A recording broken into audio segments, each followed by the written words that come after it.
Teman-teman, penikmat cerita-cerita horor di channel spesial horor, dimanapun kalian berada. Kali ini, Mimin akan membawakan sebuah cerita horor dari akun Twitter @hororpsikologis yang berjudul Perjalanan Dilarang. Buat kalian, langsung saja selamat menyimak kalau kalian masih berani.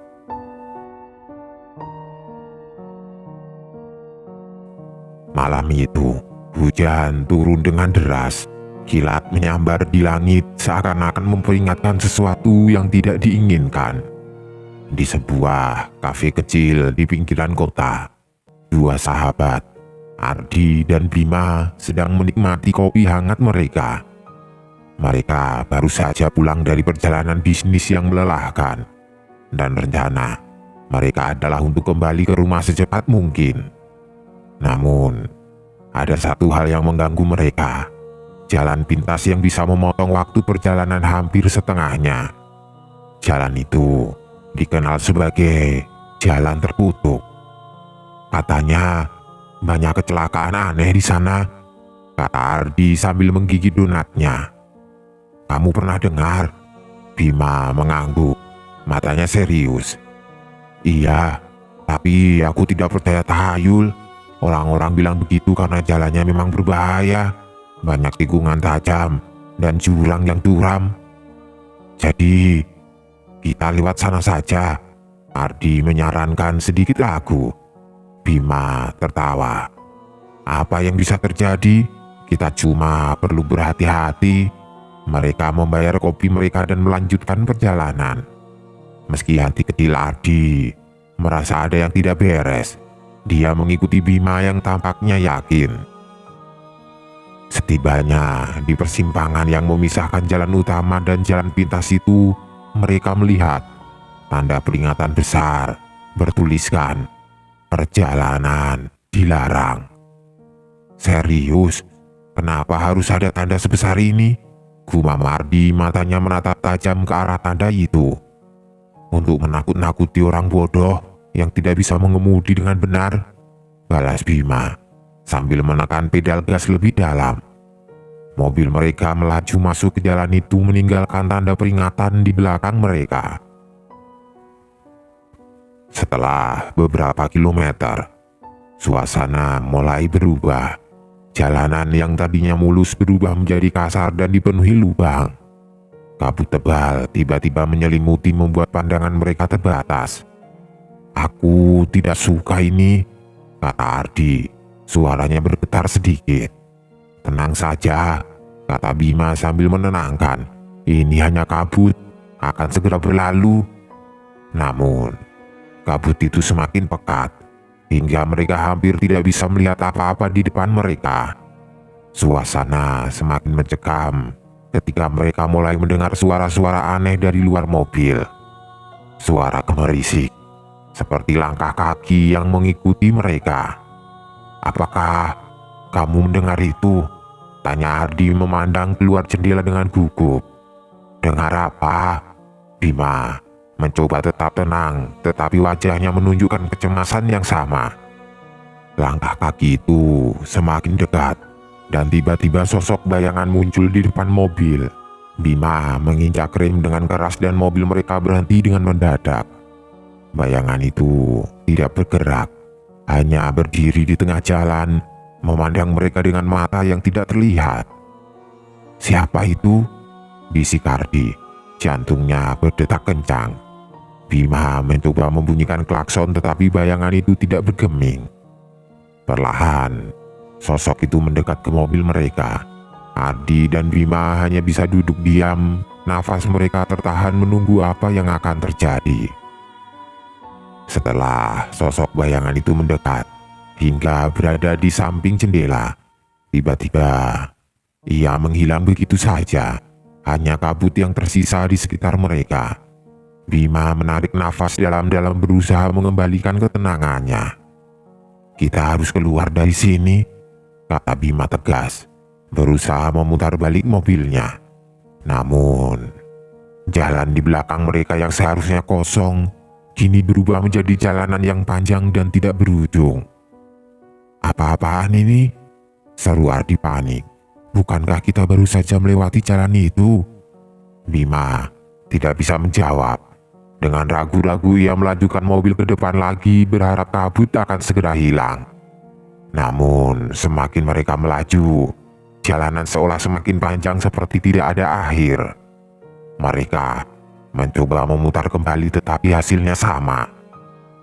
Jalanan itu terus membawa mereka kembali ke titik yang sama, tanpa ada tanda-tanda kehidupan di sekitarnya.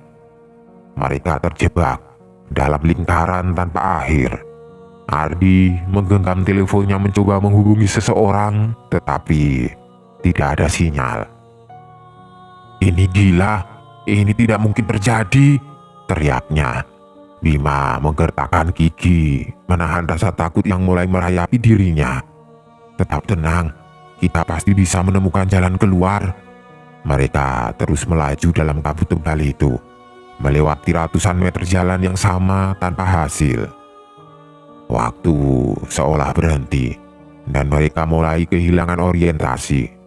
Dalam kebingungan mereka, suara langkah kaki kembali terdengar. Kali ini lebih jelas dan lebih dekat. "Ada yang mengikuti kita," bisik Ardi. Keringat dingin membasahi dahinya. Bima tidak berkata apa-apa. Matanya terpaku pada jalan di depannya. Saat itulah mereka melihat sesuatu yang membuat darah mereka membeku. Di tengah jalan, mereka melihat diri mereka sendiri, berdiri dengan tatapan kosong seolah-olah mereka adalah pantulan yang terjebak di dalam kaca. Ardi mencari ketakutan, dan Bima dengan cepat memutar mobil mencoba melarikan diri dari pemandangan mengerikan itu. Namun seberapa cepat pun mereka melaju, bayangan itu selalu berada di depan mereka, menunggu dengan sabar. "Apa yang terjadi? Apa kita sudah mati?" Ardi mulai kehilangan akal sehatnya. "Jangan bicara seperti itu," bentak Bima. Tetapi ketakutannya semakin nyata. Mereka terjebak dalam jalan yang tidak berujung, bersama bayangan diri mereka sendiri yang terus menghantui. Setelah entah berapa lama terjebak di jalan yang tidak berujung, kabut tebal perlahan mulai menghilang. Namun bukannya merasa lega, Ardi dan Bima justru merasa semakin tertekan ketika melihat pemandangan di sekitar mereka berubah. Jalanan kini dikelilingi oleh hutan lebat dengan pohon-pohon tua yang tampak menyeramkan. "Aku tidak ingat pernah ada hutan di sekitar sini," kata Bima. Suaranya penuh keraguan. "Memang tidak ada," balas Ardi dengan tegas. Ini tidak mungkin nyata." Saat mereka melanjutkan perjalanan, mereka mulai melihat sesuatu yang aneh di antara pepohonan. Bayangan-bayangan bergerak cepat, seolah-olah mengintip mereka dari kejauhan. Kadang-kadang mereka bisa melihat sosok manusia, tetapi ketika mereka mencoba melihat lebih dekat, sosok itu menghilang. "Ini bukan mimpi buruk kan?" tanya Ardi, berharap apa yang dia alami hanyalah ilusi. "Tidak, ini nyata," jawab Bima dengan suara bergetar. "Terlalu nyata." Saat mereka melintasi tikungan tajam, Bima tiba-tiba menghentikan mobilnya. Di tengah jalan, berdiri seorang wanita tua dengan rambut panjang yang kusut dan wajah pucat. Dia mengenakan pakaian yang lusuh dan kotor, dan matanya yang kosong menatap mereka dengan intens. Siapa itu?" tanya Ardi, suaranya hampir tidak terdengar. Bima tidak menjawab. Dia hanya bisa melihat ke arah wanita tua itu yang perlahan-lahan mulai mendekat ke mobil mereka. Ketika wanita itu semakin mendekat, mereka bisa melihat bahwa dia tidak berjalan, melainkan melayang di atas tanah. "Sialan," Bima mencoba memutar balik mobil, tetapi mesin mobil tiba-tiba mati. Mereka terjebak, tidak bisa bergerak. Wanita tua itu akhirnya sampai di samping mobil mereka, dan dengan gerakan lambat dia mengetuk jendela mobil. Suara ketukan itu terdengar seperti palu yang menghantam jantung mereka. Ardi ingin menjerit, tetapi tidak ada suara yang keluar dari mulutnya. Dia hanya bisa memandang wanita tua itu yang kini tersenyum, memperlihatkan gigi-giginya yang mengerikan. Lalu dengan suara serak, wanita itu berbicara.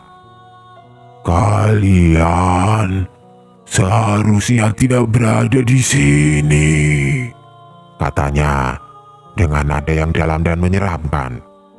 "Tempat ini bukan untuk kalian. Maafkan kami," bisik Bima, tangannya gemetar. Wanita itu hanya tertawa pelan lalu dengan cepat menghilang ke dalam kabut yang tiba-tiba muncul kembali, meninggalkan mereka dalam kegelapan yang mencekam. Setelah kejadian itu, mereka berdua hanya duduk diam dalam mobil terengah-engah karena ketakutan yang baru saja mereka alami. Mobil akhirnya bisa dinyalakan kembali, dan Bima langsung menekan pedal gas berharap bisa segera keluar dari jalan terkutuk itu. Namun, perjalanan mereka tidak semakin mudah. Jalanan menjadi semakin curam dan licin, membuat setiap manuver menjadi berbahaya. Saat mereka melintasi sebuah tikungan tajam, tiba-tiba mereka melihat sebuah truk besar melaju ke arah mereka dengan kecepatan tinggi. "Awas!" teriak Ardi mencoba memegang erat-erat dashboard. Bima mencoba menghindar, tetapi jalan yang sempit dan licin membuat mobil mereka sulit dikendalikan. Ban mobil tergelincir, dan dalam sekejap, mobil mereka terbalik dan terguling ke tepi jurang. Semuanya terjadi begitu cepat. Ardi hanya bisa merasakan rasa sakit yang luar biasa di tubuhnya, sebelum akhirnya semuanya menjadi gelap. Ketika dia sadar, dia menemukan dirinya masih terjebak di dalam mobil yang terbalik dengan tubuh yang terluka parah. Di sebelahnya, Bima tidak bergerak. Darah mengalir dari kepalanya yang terluka. "Bima! Bima!" Ardi berteriak mencoba membangunkan sahabatnya, tetapi tidak ada jawaban. Rasa panik mulai merayapi dirinya ketika dia menyadari bahwa mereka terperangkap di tepi jurang dan mobil mereka bisa jatuh kapan saja. Dengan sisa tenaga yang dimilikinya, Ardi berusaha keluar dari mobil. Dia berhasil merangkak keluar, tetapi ketika dia mencoba menarik Bima, suara derak kayu terdengar di bawah mereka. Tanah di tepi jurang mulai runtuh. Jangan jatuh," Ardi memohon, tetapi tidak ada yang bisa dia lakukan. Dalam hitungan detik, mobil itu jatuh ke dalam jurang membawa Bima bersamanya.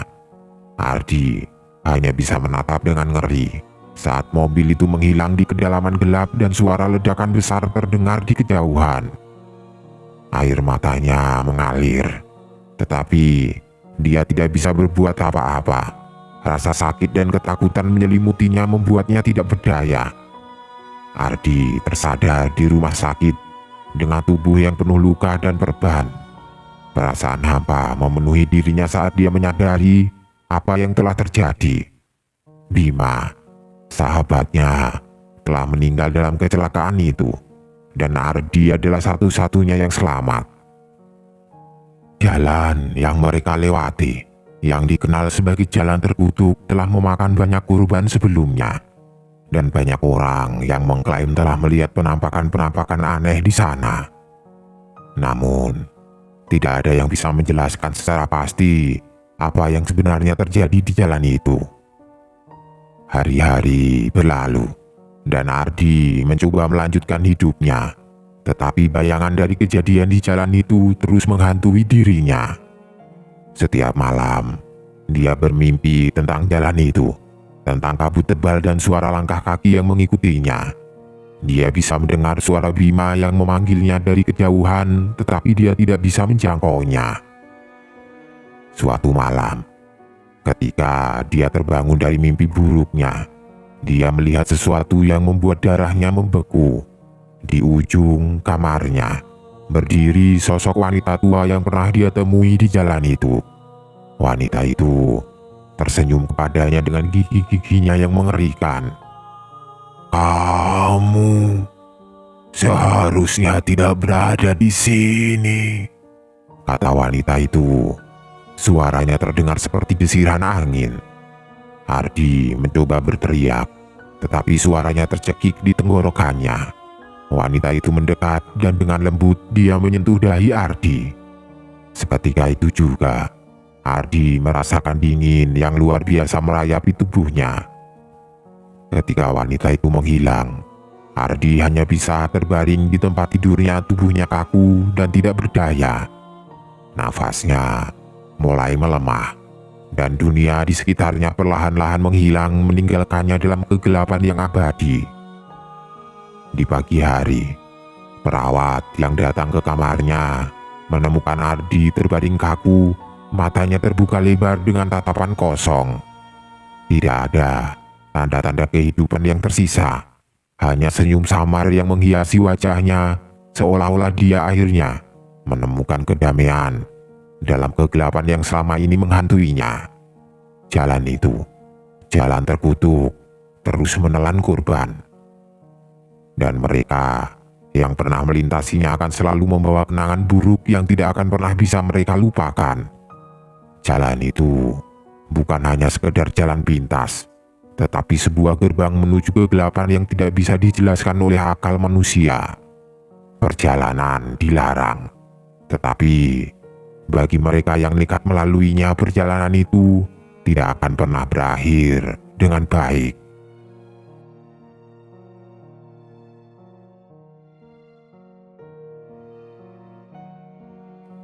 Teman-teman, subscriber setia channel spesial horor yang selalu Mimin bangga-banggakan.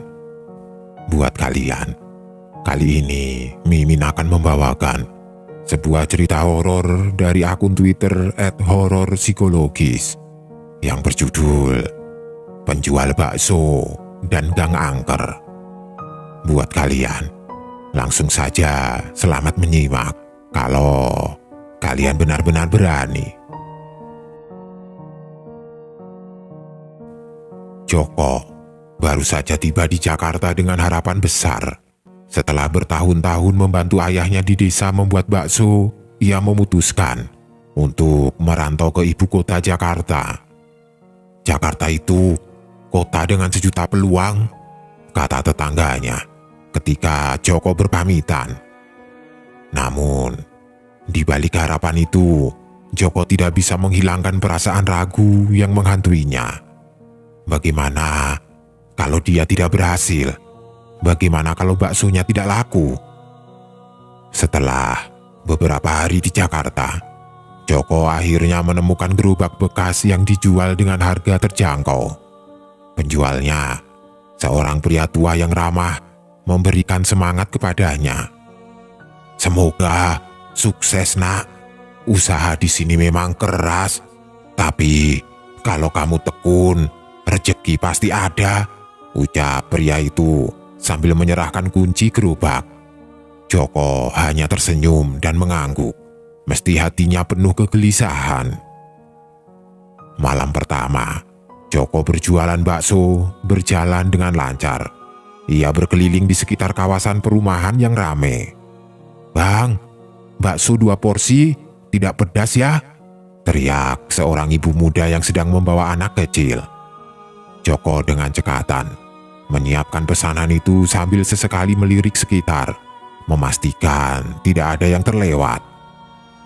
"Enak, Bang, rasa baksonya seperti di kampung," ucap seorang pria parubaya yang baru saja selesai makan. Joko tersenyum lebar, hatinya sedikit lega. Mungkin, pikirnya, nasib baik memang ada di Jakarta. Namun, di balik senyumnya, ada perasaan aneh yang mulai menggelayut di benaknya. Setiap malam, saat ia pulang larut, Joko merasa ada yang mengawasinya dari kegelapan. Jalanan Jakarta yang ramai di siang hari berubah menjadi sepi dan mencekam di malam hari. Seminggu setelah berjualan, Joko mulai merasa lebih percaya diri, ia memutuskan untuk memperluas area jualannya. Setelah mendengar dari sesama pedagang bahwa ada beberapa gang kecil yang jarang dijamah pedagang lain, ia berpikir mungkin bisa mencoba peruntungannya di sana. Meski merasa sedikit ragu, ia tetap bertekad mencobanya. Pada malam itu, setelah selesai berjualan di area biasa, Joko menuju gang yang sepi dan gelap. Saat memasuki gang tersebut, ia merasakan hawa dingin yang menyelimuti tubuhnya. "Kenapa suasananya begini ya?" gumamnya sambil terus mendorong gerobak. Gang itu hanya diterangi oleh beberapa lampu jalan yang berkedip-kedip, menciptakan bayangan yang meliuk-liuk di dinding. Ketika Joko sudah hampir mencapai ujung gang, tiba-tiba ia mendengar suara lemah di belakangnya.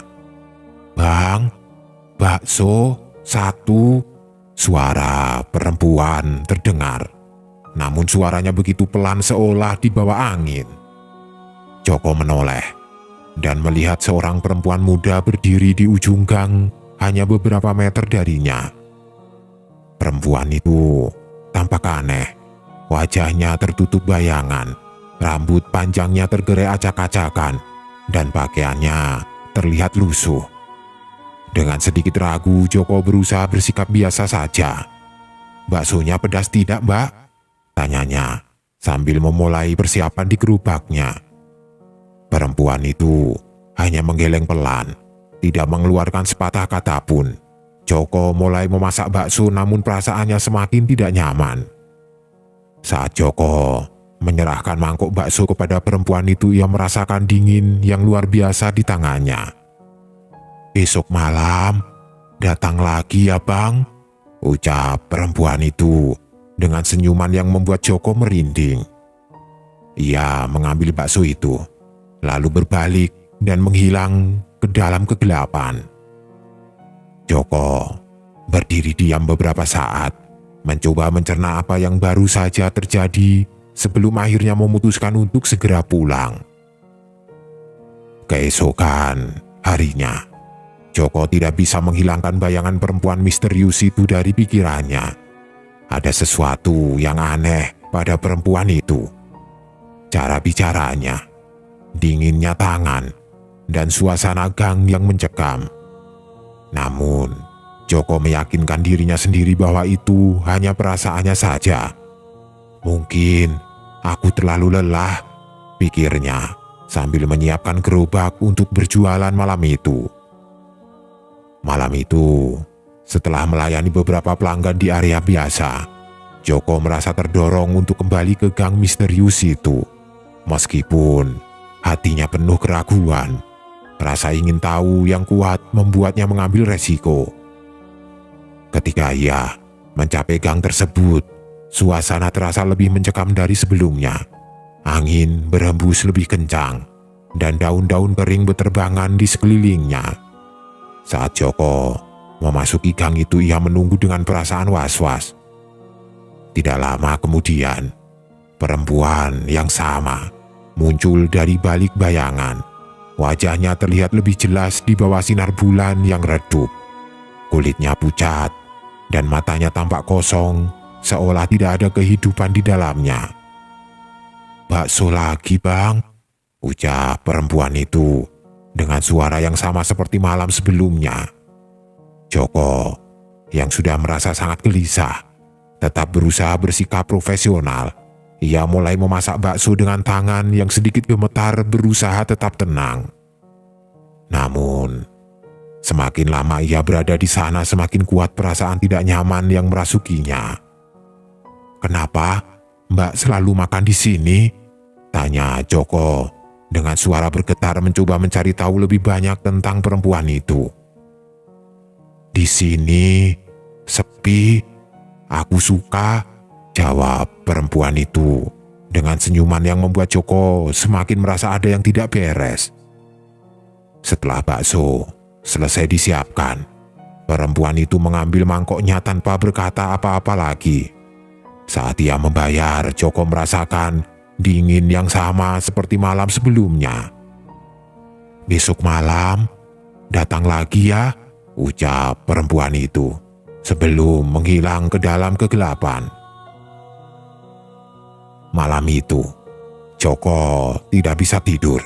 Wajah perempuan itu terus terbayang-bayang di pikirannya. Apa sebenarnya yang terjadi? Gumamnya berulang kali, mencoba mencari jawaban di tengah ketakutannya. Malam ketiga tiba, dan meskipun diliputi rasa takut, Joko kembali datang ke gang yang sama. Ia merasa ada sesuatu yang harus ia temukan, meskipun hatinya penuh dengan perasaan cemas. Gang itu kembali gelap dan sunyi, dengan kabut tipis yang mulai turun menambah suasana mencekam. Saat Joko berjalan lebih dalam ke gang itu, ia merasakan kehadiran sesuatu yang tidak terlihat. Tiba-tiba, di sudut matanya, ia melihat sesuatu yang bergerak. Joko berhenti mencoba menajamkan penglihatannya. Ketika ia memutar tubuhnya, sebuah sosok putih melayang-layang di kejauhan. Sosok itu tertutup kain kafan lusuh dengan wajah yang tidak terlihat jelas karena tertutup kain. Sosok itu adalah pocong. Ya Tuhan, apa ini? Seru Joko dalam hati, merasa darahnya membeku. Pocong itu terus mendekat tanpa suara, dan Joko merasa kakinya terpaku di tanah. Kenapa aku tidak bisa lari? Pikirnya dengan panik. Saat pocong itu semakin mendekat, Joko mendengar suara perempuan misterius itu lagi. Besok malam datang lagi ya. Suaranya terdengar lebih dingin dan mengerikan. Dengan penuh ketakutan, Joko melihat perempuan itu berdiri di belakangnya dengan senyum yang lebar dan menakutkan. Siapa kamu sebenarnya? Teriak Joko. Suaranya bergetar.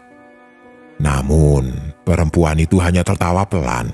Tawa yang membuat bulu kuduk Joko berdiri. Dengan sisa tenaga yang ia miliki, Joko berusaha melarikan diri. Ia mendorong gerobaknya dengan sekencang mungkin meninggalkan gang itu. Dan malam itu, Joko tidak bisa tidur. Ia merasa seolah-olah berada dalam mimpi buruk yang nyata. Hari berikutnya, meski hatinya penuh ketakutan, Joko tidak ingin menyerah begitu saja. Ia memutuskan untuk tetap berjualan, meskipun dengan rute yang berbeda, berusaha menghindari gang misterius itu. Namun malam itu, meskipun sudah mencoba menjauh, Joko tanpa sadar kembali menemukan dirinya di dekat gang yang sama. Aku tidak boleh kesini lagi, pikirnya. Namun langkah kakinya seolah memiliki keinginan sendiri. Ketika ia kembali memasuki gang itu, perasaan takut yang luar biasa menyelimutinya. Suara tawa pelan terdengar dari belakangnya, membuat Joko merinding. Ketika ia berbalik, ia melihat perempuan yang sama, tetapi kali ini wajahnya terlihat lebih jelas. Perempuan itu bukan lagi manusia. Kulitnya pucat, matanya merah seperti terbakar, dan mulutnya menyeringnya lebar dengan tawa yang mengerikan. Rambut panjangnya yang hitam legam terurai, seolah ingin menyelimuti Joko dalam kegelapan abadi. Pocong itu berdiri di sampingnya, seolah menunggu perintah. Joko merasa tubuhnya semakin kaku, tidak bisa bergerak. Kenapa kamu terus mengikutiku? Teriak Joko dengan ketakutan. Namun, perempuan itu hanya tertawa, semakin mendekat dengan gerakan yang menyerupai bayangan. Dengan seluruh tenaga yang tersisa, Joko berusaha untuk lari. Ia menutup matanya berharap ini semua hanya mimpi buruk. Ketika ia membuka matanya lagi, ia menemukan dirinya berada di tempat yang gelap dan asing. Gerobaknya terbalik dengan bakso yang berserakan di tanah, dan tidak ada tanda-tanda kehidupan di sekitarnya. Hanya ada kegelapan yang pekat seolah menelannya. Keesokan harinya, penduduk menemukan gerobak Joko yang kosong dengan mangkok bakso yang masih utuh namun dingin. Joko tidak pernah kembali ke gang itu. Ia pulang ke kampung halamannya, meninggalkan kenangan mencekam di kota yang tidak akan pernah ia lupakan.